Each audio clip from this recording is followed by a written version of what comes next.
नमस्कार बंधुगण आउ एक वीडियो आप समस्त को स्वागत करुच्ची। ये वीडियो आम देखा हाउ टू रीड बुक्स। मुझे वीडियो आपन को बही पढ़ाइबा शिखेबी बट बही को मेथड को वे पढ़ा जाए ता कहवाई चेष्टा करी। आजिकल टेक्नोलोजी दुनिया रे बुक पढ़ाई कहीं आ चाहूनी समस्ते चाहते मत एमती गोटे प्लाटफर्म मिल जाओ मत एमती गोटे सोर्स मिल जाओ जहाँफल पूरा बुकटा को 2 मिनिट्रे कि 5 मिनिट्रे कभर करदेवी जहाँफल से ऑडियो भी प्रिफर कर शुणी शुणी पढ़ो इे गोटे शुणुव आउपटे अलग कौन से गोटे कम करें किसी लोक अच्छा कि पूरा समारीटा को ही पढ़ीदे आउ कहीदे कि आम पूरा बुकटा पढ़ी देचु। बुक पढ़ाई केवल खाली बुक दरकार हुए खाली बही दरकार हुए ता सहित प्रॉपर एनवायरनमेंट प्रॉपर पोस्चर आउ टाइम दरकार।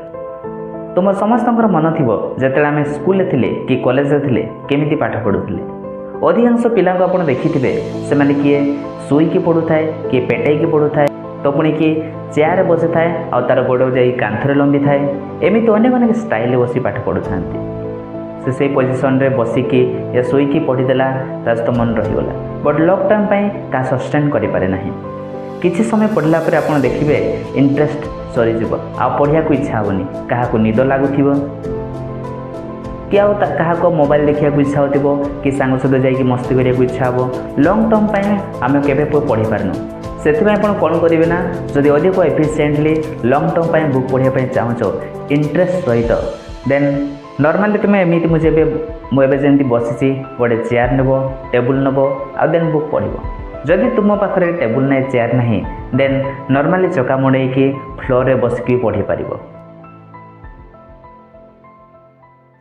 आ नेक्स्ट हूँ टाइम को टाइम रे पाठ पढ़ो केते समय पढ़ो से बहुत मैटर करे जदि आप प्रॉपर्ली टाइम को यूटिलाइज करना कि टाइम अनुसार आप पढ़ुना देन से पढ़ार किसी भैल्यू ना। अधिकांश पिला जिते एग्जाम थाए राति पाठ पढ़ती माने वर्ष सारा से पाठ पढ़ी न था मजा कर बुलबारे सांगसाथी मस्ती करे कि कौन सी प्रोग्राम फंक्शन रे टाइम सरी जाए लास्ट रे जस्ट एग्जाम पूर्वर नाइट रे पढ़ा जाए से नाइट रे पढ़ले कौन हम तुम से ही दिन मन रहा सकाल सकाल बास एग्जाम पेपर बांति करके आसो तापर दिन सब डिसअपियर किसी मन रहा जहाँ पढ़ी बास गोटे दिन ही एडजस्ट कर सेकेंड दिन को आउ किसी मन रही तो यहाँ है सर्ट टाइम आपड़ जब लंग टाइम पढ़ाई चाहते ज्ञान हासिल करने चाहते तो आप दिन टाइम पढ़ाई प्रिफर करूँ। दिन टाइम पढ़ले कौन हुए ना सूर्य किरण आसे आ सूर्य किरण आमको अधिक शक्ति दिए आ से समय पढ़ले अधिक कैपेबिलिटी होता है कौन सी जिनस को मन रखारे आ पढ़ा समय ध्यान रखते कि प्रति 30-40 मिनट पर कि आपण को अनुसार जी समय आप पढ़ले तापर बोर लगे से बोर लगुच आपड़ टे वाक करने जातु कि पानी पी दिंतु कि आपंकर फेवरेट सॉन्ग किसी गोटे म्यूजिक शुणी दिंतु ब्रेक कंटिन्यूअसली नौथे प्रति 30 मिनट 40 मिनट पर एमती कौन हुए ना आपन को बोरिंग लगे ना पढ़ार इंटरेस्ट हम आती से पढ़ले जी आउटपुट दरकार तुमको ऑप्टिमम आउटपुट मिल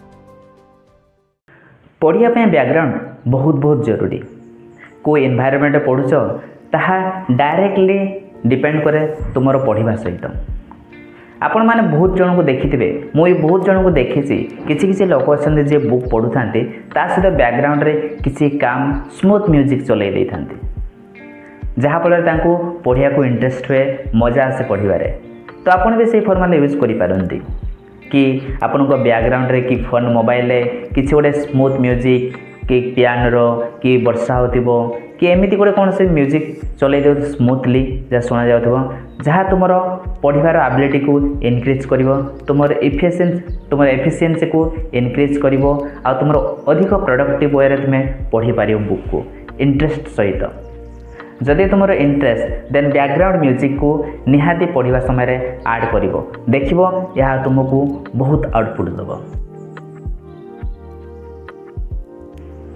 आप जब गोटे पर गोटे पेज कंटिन्यूअसली पढ़ी पढ़ी चली देन किसी समय पर कि किसी दिन पर आउ किसी मन रही पढ़ा सहित राइटिंग भी बहुत इंपोर्टेंट ଆପଣ ଯେତିକି ପଢ଼ୁଛନ୍ତି ତାଠାରୁ ଯଦି ଅଧିକ ରାଇଟିଂ କରୁଛନ୍ତି, ଅଧିକ ଲେଖୁଛନ୍ତି, ଦେନ୍ ଅଧିକ ମନେ ରହିବ ଆଉ ସେ ବୁକ୍ ପଢ଼ିବାଟା ପ୍ରଡକ୍ଟିଭ୍ ୱେରେ ହେବ।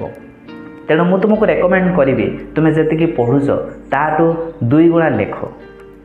ଲେଖିଲେ ତୁମର ଅଧିକ ମନେ ରହିବ ପଢ଼ିବା ଅପେକ୍ଷା।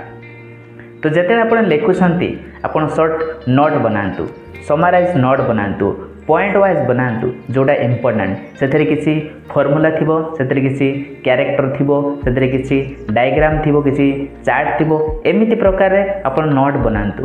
ଯାହାଫଳରେ ପରେ ଯେତେବେଳେ ଆପଣ ପଢ଼ିବେ ତାହା ବହୁତ ଇଜିଲି ଆପଣ ସବୁ ଭିଜୁଆଲାଇଜ୍ ହୋଇକି ପୁରା ପେଜ୍ରେ ଯାହା ପଢ଼ିଛନ୍ତି କି ପୁରା ବୁକ୍ରେ ଯାହା ପଢ଼ିଛନ୍ତି ତାହା ସେଇଠି ଦେଖାଯିବ ଆଉ ଫଟାଫଟ କିଛି ସମୟ ମଧ୍ୟରେ ପୁରା ବୁକ୍ଟାକୁ ରିଭିଜନ୍ କରିପାରିବେ।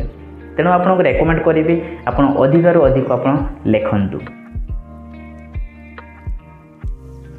ନେକ୍ସଟ ହେଉଛି ରିଭାଇଜ୍ କରିବା ବା ରିଭିଜନ୍ କରିବା, ଯେଉଁଟାକି ବହୁତ ଇମ୍ପୋର୍ଟାଣ୍ଟ ପଢ଼ିବା ଆଉ ଲେଖିବାଠୁ ବି। ଖାତାରେ ଲେଖିକି ଗୋଟେ ଗୋଦାମ ବନେଇଦେଲେ ତ କିଛି ଫରକ ପଡ଼ିବନି, କିଛି ପାଇବେ ନାହିଁ ଯେ ପର୍ଯ୍ୟନ୍ତ ଆପଣ ତାହାକୁ ରିଭିଜନ୍ କରିନାହାନ୍ତି। ତ ଯେତେବେଳେ ଆପଣ ଯେତିକି ପଢ଼ି ଯାଉଛନ୍ତି ପଛରେ ମାନେ ଟାଇମ୍ରେ ତାକୁ ରିଭାଇଜ୍ ବି କରିବା ବହୁତ ଜରୁରୀ। ରିଭାଇଜ୍ କଲେ କ'ଣ ହୁଏ ନା ଆପଣଙ୍କୁ ଅଧିକ ମନେ ରହିବ, ମାଇଣ୍ଡରେ ରହିବ। ନହେଲେ ଯେମିତି ଆପଣ ଲେଖି ପଢ଼ି ଆଗକୁ ଯାଉଛନ୍ତି ପଛରେ ସବୁ ଭୁଲି ଯିବେ ତ କିଛି ପାଇବେ ନାହିଁ। ତ ସେଥିପାଇଁ ଆପଣ ରେକମେଣ୍ଡ କରିବି କି ଯେତିକି ଲେଖି ଯାଉଛନ୍ତି ସେତିକି ଆପଣ ରିଭାଇଜ୍ ବି କରି ଯାଆନ୍ତୁ। ରିଭିଜନ୍ କେମିତି କରିବେ? ରିଭିଜନ୍ କେମିତି ଖାଲି ଯାହା ଲେଖିଦେଲ ପୁଣି ସେମ୍ ନୋଟ୍ ବନେଇବ, ସେମ୍ ପଢ଼ିବ, ସେମ୍ ୱେରେ ପୁଣି ଥରେ ନୋଟ୍ ବନେଇବା କିଛି ଦରକାର ନାହିଁ। ତ ଯାହା ପଢ଼ିଛନ୍ତି ଯେଉଁଟା ଇମ୍ପୋର୍ଟାଣ୍ଟ ଫର୍ମୁଲା ଆପଣ ଲାଗୁଛି ସେଇଠିକି ପଢ଼ିଦେବେ, ସେଇଠିକି ଲେଖିଦେବେ, କି ଯେଉଁଟା ଇମ୍ପୋର୍ଟାଣ୍ଟ ଲାଇନ୍ ଆପଣ ଭାବୁଛନ୍ତି ସେଇଟାକୁ ଟିକେ ଲେଖିଦେବେ। ନହେଲେ ମନରେ ଭାବିବେ କି ପଢ଼ିଥିଲି, କି ଧ୍ୟାନରେ ବସିବେ ଆଉ ଅବଜର୍ଭ କରିବେ, ମନେ ଭାବିବେ କ'ଣ ପଢ଼ିଥିଲି, ଏଇ ଚାପ୍ଟରରେ କ'ଣ ଥିଲା, କି ଏଇ ପେଜ୍ରେ କ'ଣ ଥିଲା। ଏମିତି ଆପଣ ଯଦି ରିମାଇଣ୍ଡ କରିବେ, ମନରେ ଭାବିବେ, ଦିମାଗରେ ଭାବିବେ ତ ସେଇଟା ବି ରିଭିଜନ୍ ଟାଇପ୍ର ହେଇଯିବ। ଏମିତି ନାହିଁ କି ଯେ ପୁଣି ଥରେ ସେଇ ସେମ୍ ନୋଟ୍ ମୁଁ ଲେଖିବି, ପୁଣି ସେଇ ସେମ୍ ନୋଟ୍ ମୁଁ ପଢ଼ିବି ତେବେ ବି ଯାଇକି ମୋର ରିଭିଜନ୍ ହେବ। ସେମିତି କେବେ ବି କରନ୍ତୁ ନାହିଁ। ଇଫେକ୍ଟିଭ୍ ୱେରେ ଆପଣଙ୍କୁ ରିଭିଜନ୍ କରିବା ବହୁତ ଜରୁରୀ। ଆପଣ ବୁକ୍ ପଢ଼ିଲେ, ପଏଣ୍ଟ ନୋଟ୍ ଡାଉନ୍ କଲେ ଆଉ ରିଭାଇଜ୍ ବି କଲେ, ବଟ୍ ଯେ ପର୍ଯ୍ୟନ୍ତ ଆପଣ ନିଜକୁ ଟେଷ୍ଟ କରିନାହାନ୍ତି ସେ ପର୍ଯ୍ୟନ୍ତ ସେ ପଢ଼ାର କିଛି ଭ୍ୟାଲୁ ନାହିଁ, କିଛି ମତଲବ ନାହିଁ। ତେଣୁ ପଢ଼ି ସାରିଲା ପରେ, ରିଭାଇଜ୍ କରିସାରିଲା ପରେ ପ୍ରତି ୱିକ୍ଲି କି ପ୍ରତି ମନ୍ଥଲି ନିଜକୁ ଟେଷ୍ଟ କର। ଟେଷ୍ଟ କେମିତି କରିବ? ନିଜର ତୁମେ କ୍ୱେଶ୍ଚିନ୍ ପେପର ପ୍ରିପେୟାର କରିପାରିବ, MCQ କରିପାରିବ, କି short time long time answer question ବନେଇକି ନିଜେ ଆନ୍ସର ଲେଖିବ, ନିଜେ ପ୍ରାକ୍ଟିସ୍ କରିବ। ଆଉ ନହେଲେ ନିଜର ସାଙ୍ଗକୁ କି ନିଜର ବନ୍ଧୁଗଣ ଯାହାକୁ ତୁମ ପାଖରେ ଯିଏ ଅଛନ୍ତି ତାଙ୍କୁ କୁହ ମୋତେ ଏଇ ପେଜ୍ରୁ ଏଇ ବୁକ୍ରୁ ମୋତେ କ୍ୱେଶ୍ଚିନ୍ ପଚାର, ମୁଁ ଆପଣଙ୍କୁ ରିପ୍ଲାଏ ଦେବି। ଏହି ପ୍ରକାର କଲେ କ'ଣ ହୁଏ ନା ନିଜକୁ ଟେଷ୍ଟ କରୁଛ ଆଉ ତୁମେ କେତେ ଶିଖିଛ ସେଇଟା ଜଣାପଡ଼ିବ। ତୁମେ ଯାହା ପଢ଼ିଲ ସେଥିରେ କେତେ ଆଉଟପୁଟ୍ ପାଇଲ, କେତେ ତୁମର ପ୍ରିପେୟାର ହେଲ ତାହା ଜଣାପଡ଼ିବ। ତେଣୁ ନିଜକୁ ଟେଷ୍ଟ କରିବା ହେଉଛି ବହୁତ ଜରୁରୀ। ଆପଣ ଯଦି ଏକ୍ଜାମ୍ ପାଇଁ ପଢ଼ୁଛନ୍ତି, କିଛି କମ୍ପିଟିଟିଭ୍ ଏକ୍ଜାମ୍ ପାଇଁ ପ୍ରିପାରେସନ୍ କରୁଛନ୍ତି, ଦେନ୍ ଯେମିତି ଆମେ ଭିଡ଼ିଓ ଡିସ୍କସ୍ କଲେ ସେଇ ମେଥଡ଼ ଯଦି ବୁକ୍ ପଢ଼ୁଛ ଦେନ୍ ନିହାତି ଫଳ ପାଇବ। ଏହା ବ୍ୟତୀତ ଆପଣଙ୍କ ମାଇଣ୍ଡ ଯଦି ଯାହା ଅଛି ଦେନ୍ ତଳେ କମେଣ୍ଟ ସେକ୍ସନ୍ ଲେଖିକି ଜଣାଇବ, ମୁଁ ବି ଦେଖିବି ଆଉ ନିଜକୁ ବି ଇମ୍ପ୍ରୁଭମେଣ୍ଟ କରିବି। ରହୁଛି, ପୁଣି ଦେଖା ହେବ ନେକ୍ସଟ ଭିଡ଼ିଓରେ। ନମସ୍କାର, ଜୟ ଜଗନ୍ନାଥ।